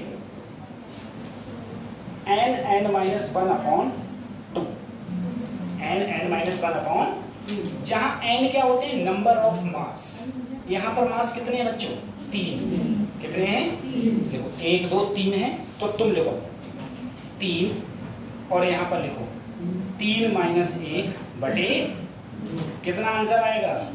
तो कितने जोड़े बने? 1 2 3, 3 ही तो बने। कितने बने? 3, ठीक है। कितने जोड़े बनेंगे उसका फार्मूला होता है n(-1/2), n(-1/2). कितने जोड़े बनेंगे उसका ये फार्मूला होता है। बताइए फिर और जोड़े बनाए।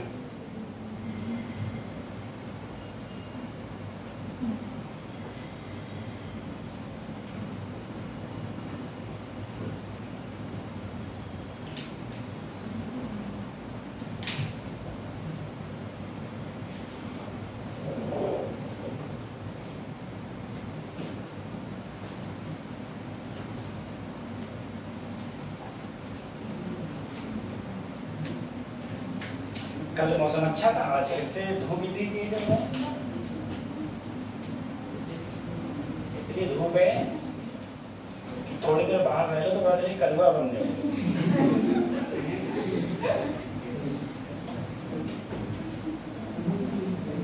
ऐसा उसमें हुआ था, तुम लोग बताओ। जैसे जब मुझे डेंगू हुआ था तो मेरा शरीर कभी काला पड़ गया था, मुझे अपनी शक्ल देख के लगता था ये मैं ही हूँ क्या? क्यों काला पड़ गया था बताओ डेंगू में? तुम तो बायोलॉजी के स्टूडेंट हो, बताओ। ऐसा डेंगू में क्या होता है कि किसी भी बंदे का शरीर जो होता है वो काला पड़ जाता है?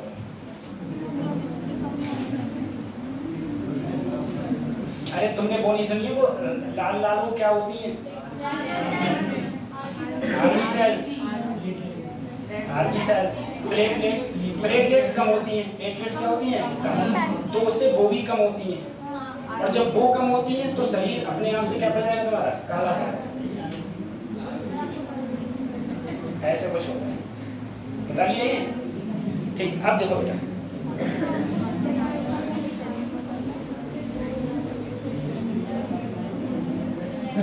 M1 M2 M3, बताओ इस सिस्टम की बेटा ये यहाँ पर देखो, ये 1 और 3 है, तो यहाँ मान लिया मैंने R13। ये 1 और 2 है तो R12, ये 2 और 4 है तो R24, ये 3 और 4 है, ठीक है। मुझे बताओ इस सिस्टम की कितनी एनर्जी होगी? तो मेरे संग पता है फार्मूला याद करते रहा करो। जैसे मैं अभी ग्रेविटेशन पढ़ा रहा हूँ, तुम इसको सबको फार्मूला याद करवा दूंगा। जब तक ये चैप्टर खत्म होगा एक एक फार्मूला तुमको पता होगा, लेकिन उसके बाद तुम रिवाइज में रखना है इनके फार्मूला को, सही है। और रिवीजन भी रखोगे तो सब भूल जाओगे। सर क्या होगा? सबसे पहले ये देखो सर कितने वो बनेंगे जोड़े, जोड़े कितने बनेंगे? तो कितने मास हैं? 4, और 4 - 1, 4 - बटे 2, तो यहाँ 2 दूनी, यहाँ कितने बचे? 3, 3 दूनी कितने जोड़े बनेंगे? 6। अब 6 जोड़े बनाओ, 6 जोड़े बनाओ। देखो 1 जोड़ा, 2 जोड़ा, 3 जोड़ा, 4 जोड़ा, M1 और M4, 5 जोड़ा, और फिर 6 जोड़ा। बन गए 6 जोड़ा, सही है। नीचे से ऊपर जाएगा नहीं, 6 जोड़े से ऊपर नहीं जाएगा। अब सब्जी निकालो, इसकी एनर्जी कितनी होगी? सबसे पहले एक एक जोड़ा को पकड़ो, पहले इसको पकड़ो, तो माइनस का G, M1 M3, और डिस्टेंस कितनी है? R13। अब इसको पकड़ो, G M3 M4, दूरी कितनी है R34। अब इसको पकड़ो, G M4 M2, दूरी 43। अब इसको पकड़ो, G M2 M1, दूरी 21, दूरी हाँ R12 लिख दो या R21, ठीक है, कोई दिक्कत नहीं। फिर प्लस, अब इसको पकड़ो तो माइनस का G मास M1, ये मास M4, ये दूरी, तो बेटा ये दूरी क्या हो जाएगी, ये 1 और ये 4, तो यहाँ क्या लिख दिया 1 4 प्लस माइनस का G। अब इन दोनों को पकड़ो तो ये M2 और ये कौन सा है M3, डिस्टेंस क्या हो जाएगी R23। R ये किसी सिस्टम की पूरी क्या है पोटेंशियल एनर्जी, ये पूरे सिस्टम की पोटेंशियल एनर्जी।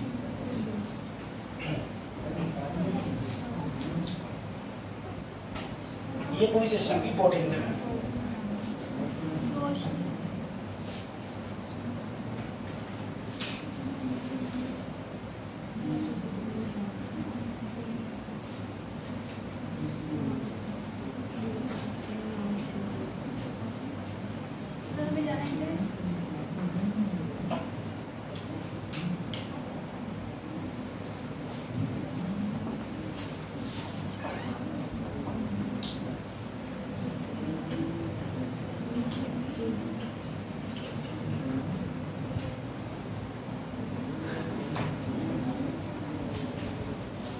ये पूरी सिस्टम की पोटेंशियल एनर्जी होगी, ठीक है।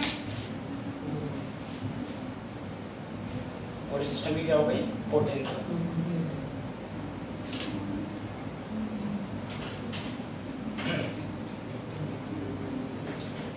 तो पोटेंशियल एनर्जी में सबसे पहले जोड़े बनाओ, जोड़े बनाने के बाद में माइनस लिखो, माइनस G, एक मास M1 एक मास M2 अपॉन दोनों के बीच की दूरी, बस झंझट खत्म। ये पोटेंशियल।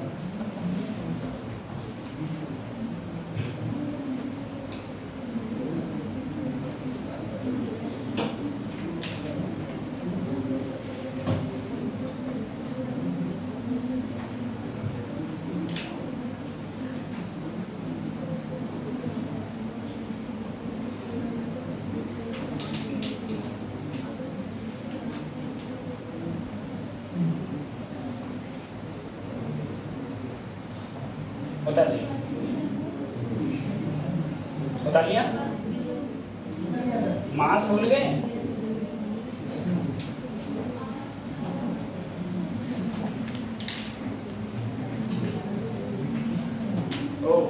देखो अब तुम मुझे बताओ sir ji, gravitational potential energy and object in different condition. सबसे पहली कंडीशन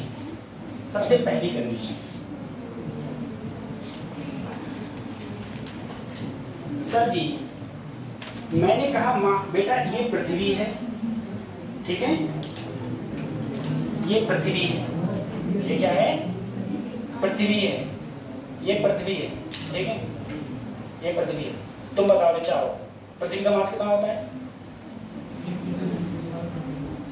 6 × 10⁻²४, ठीक है। तुम बताओ बेटा चारों, पृथ्वी की त्रिज्या कितनी होती है? पृथ्वी पर रह रही हो, पृथ्वी की त्रिज्या नहीं पता है? आप, मैं पृथ्वी को आज फोन करूंगा और वो तुमसे कहेगी तुम पृथ्वी पर रह रही हो, हमारे बारे में नहीं पता है, फिर उसका कर्जा, अगर उसने कर्जा मांग लिया ना, चलो तो कहाँ पहुंच जाओगे कर्जा मांग लिया। इसलिए चुपचाप याद कर लो पृथ्वी के बारे में बता रहे। देखो बेटा ये पृथ्वी है, ये क्या है तुम्हारी पृथ्वी। पृथ्वी की त्रिज्या होती है, सबको पता है सर, r, ठीक है। मैंने कहा पृथ्वी की त्रिज्या से मैं कुछ ऊंचाई पर हूं, मैं पृथ्वी की सरफेस से कुछ ऊंचाई पर हूं। कितनी ऊंचाई पर हूं? h ऊंचाई पर हूं। ये मैंने कोई बिंदु मान लिया A। मैं कहूं बताओ मेरा मास अगर स्मॉल m है, A बिंदु पर पोटेंशियल एनर्जी कितनी होगी? A बिंदु पर पोटेंशियल एनर्जी तो पोटेंशियल एनर्जी निकालना है, कोई टेंशन मत लो, माइनस का जी, पृथ्वी की मास, मेरा मास, अरे बोलो एम अपॉन दोनों के बीच की दूरी, दोनों के बीच की दूरी बेटा यहां से यहां तक आरी और ऊपर क्या है एच, तो ये दूरी क्या हो गई आरी प्लस, बस सर यही तो पोटेंशियल एनर्जी, माइनस का G M E M upon R E plus, क्या यही पोटेंशियल एनर्जी है। अच्छा अब मैं कहूं पहले मैं बी बिंदु पर था, पहले मैं कहां पर था, तो मुझे बताओ मेरी बी बिंदु पर पोटेंशियल कितना था जब मैं बी बिंदु का मतलब है अर्थ की सरफेस पर था। अगर मैं अर्थ की सरफेस पर था जब मैं यहां था तो माइनस का जी, अर्थ का मास एम ई, मेरा मास अपॉन पृथ्वी के केंद्र से और मेरी दूरी, बिल्कुल सही है, ठीक है यही तो होगी, पृथ्वी के केंद्र से मेरी दूरी क्या होगी, देखो जब मैं सरफेस पर हूं तो आर, ठीक है। अब मैं तुमसे बोलूं, अब मैं तुमसे कहूं कि चेंज इन पोटेंशियल एनर्जी क्या होगी,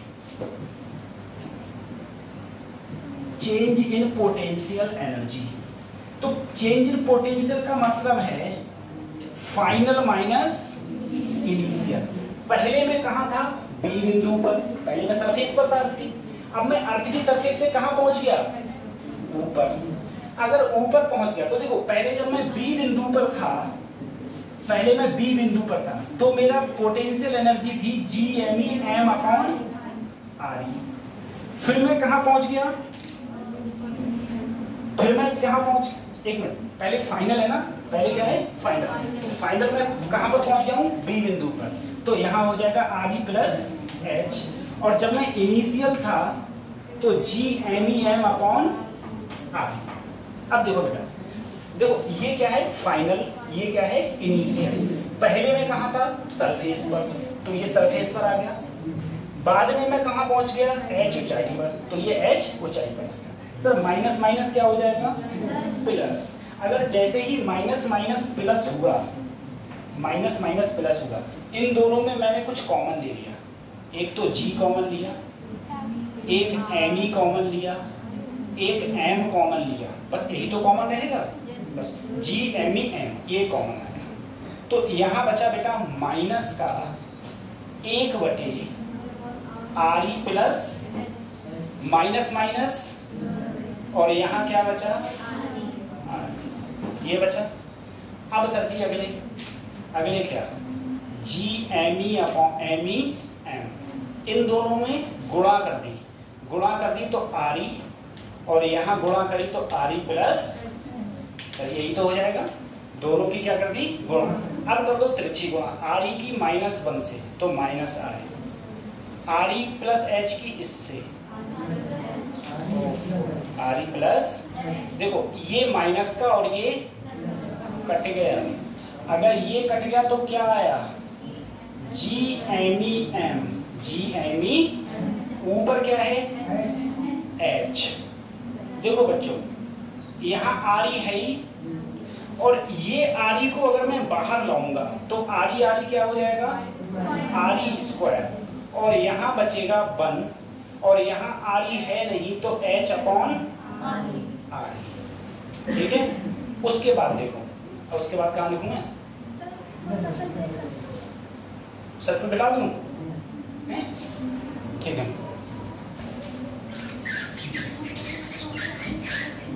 देखो बच्चों सर जो मेरा यहाँ लिखा हुआ है G M E M upon H बटे आर ई स्क्वायर, और यहाँ लिखा हुआ है 1 प्लस एच अपॉन आर, यही तो लिखा हुआ है सर। सर देखो, सर इधर देखो जी, देखो G M E upon R E square, कुछ दिखा, ये क्या बन गया स्मॉल जी, क्या बन गया, और ये है एम और ये एच, और नीचे बचा 1 प्लस एच अपॉन।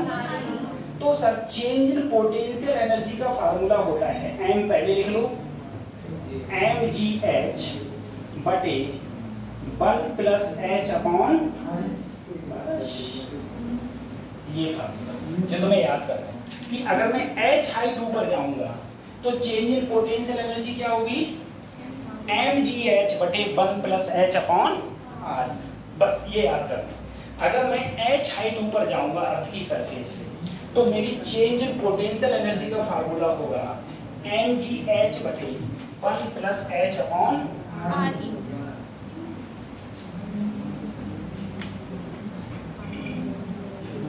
अब तुम लोगों ने कूलर को नहीं चलाया,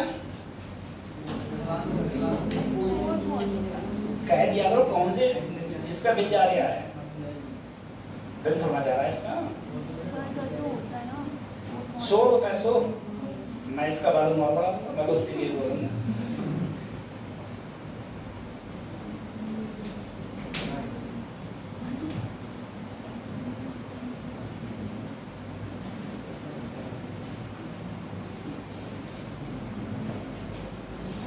ठीक है, तो चेंज इन पोटेंशियल एनर्जी का फार्मूला ये याद रखना बेटा, mgh बटे 1 प्लस एच अपॉन आर।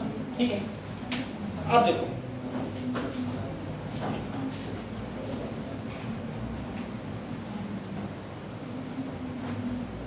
बता दिया,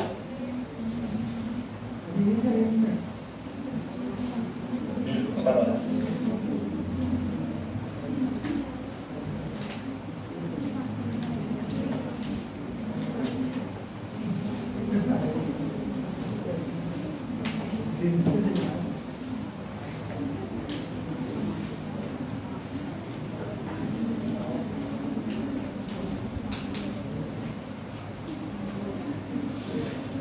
बता दिया।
चलो ये फार्मूला हो गया हम लोगों का। अब देखो बेटा इनको देखो कुछ टाइप के क्वेश्चन पूछे जाते हैं। मैं अभी आपको पहले एक क्वेश्चन दूं इस टाइप से, कौन सा हो। अच्छा ये है वैसे, ठीक है, ये क्वेश्चन है। अब ये क्वेश्चन तुम्हारा कतई इसी प्रकार से दिया हुआ है। कैसा दिया हुआ है पहले देखो, एक बॉडी है वो क्या करी गई, उठाई गई और उठा के कहाँ ले जाया गया, उठा के ले जाया गया कितनी हाइट पर, कितनी हाइट पर, रेडियस ऑफ अर्थ, ठीक है। कितनी उठा दी, आरी उठा। अगर नीचे से आरी ऊपर ले गया और तुमसे क्या पूछा, चेंज इन पोटेंशियल। अब मुझे बताओ अगर तुम्हें इस क्वेश्चन में फार्मूला पता होगा तभी तो लगाओगे, ये पूरा डेरिवेशन करते रहोगे, सही है। फार्मूला पता होगा तभी लगाओगे। ये फार्मूला देखो, mg 1 प्लस एच अपॉन, सही है सर। mg ऐसे ही कितनी ऊंचाई पर ले गया, h की जगह आरी डाल दिया, h की जगह क्या डाल दिया, और यहाँ भी आरी बटे RE से RE, तो यहाँ पर एक बचा, 1 + 1 क्या हो गया 2, तो mg RE बटे, ठीक है, mg RE बटे, बस हो गया। और बल्कि अगर तुम्हें फार्मूला पता है तो नीट की जब तुम पेपर दे रहे होगे, नीट का या टेस्ट दे रहे होगे, तो उसमें ये थोड़ी ना लिखोगे।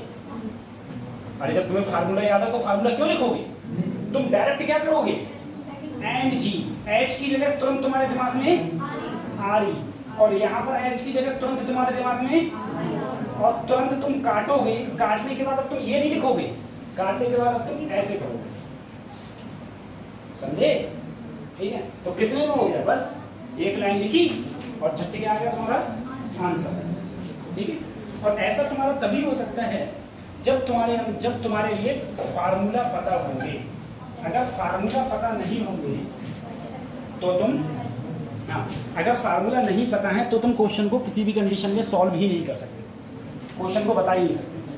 तो फार्मूला उतने ही इंपॉर्टेंट है अगर आपको अपनी स्पीड को बरकरार रखना है। देखो मैंने तुमसे कहा था नीट में जो सबसे ज़्यादा डिपेंड करता है वो एक्यूरेसी और तुम्हारी स्पीड है, एक्यूरेसी और स्पीड, ठीक है। अभी जो तुमने पेपर दिया था, अभी जो तुम्हारा टेस्ट हुआ था, उस टेस्ट में भी और ये इसके बाद जो टेस्ट होंगे, तो सबसे पहले तो तुम्हें कंडीशन एक याद रखनी है कि तुम्हारे 3 घंटे में 180 क्वेश्चन हो जाएं। 3 घंटे में कितने क्वेश्चन हो जाएं, 180 क्वेश्चन हो जाएं, कम से कम हो तो जाएं।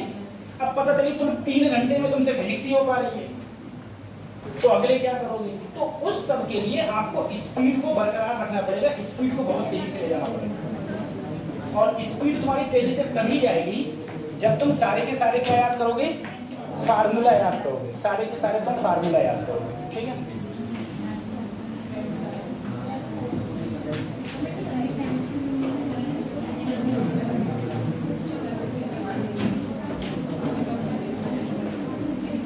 ठीक है, अब हम लोग अगली क्लास में इनके और क्वेश्चंस की बात करेंगे।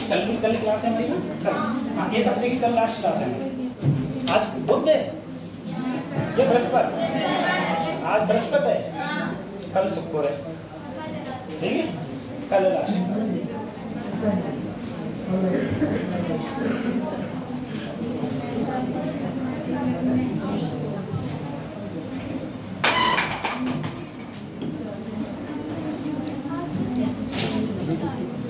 टेस्ट की कॉपी,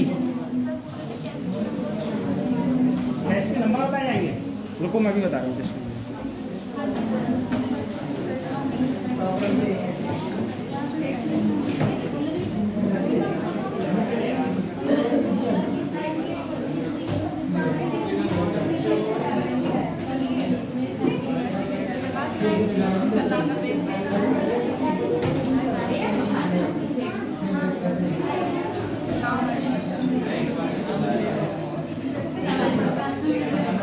टेस्ट के नंबर आपको मिलेंगे, अभी उन्होंने शायद चेक नहीं करी इन क्या है, ठीक है।